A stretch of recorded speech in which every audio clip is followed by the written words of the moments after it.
Get your crypto off of exchanges.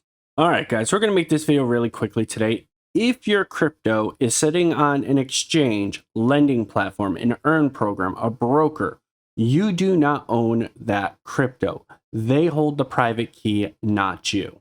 We have seen what happens a multitude of times. Celsius, Voyager, FTX, withdrawals locked overnight. People could not pull their funds out, not because their crypto went to zero, because they could not get to it. There is a very important saying in the crypto community: not your keys, not your crypto. I'm going to say it again: not your keys, not your crypto. Get yourselves a cold storage wallet. It will make you feel more at ease, especially in these down markets, because if one of these major companies end up going out of business, they don't have your crypto, you will not lose anything. I will not be putting any of my referral links in the description below for this video because I'm not trying to scare you guys into buying something just so I can make a little extra cash. What I am going to tell you guys to do, though, is do your own research.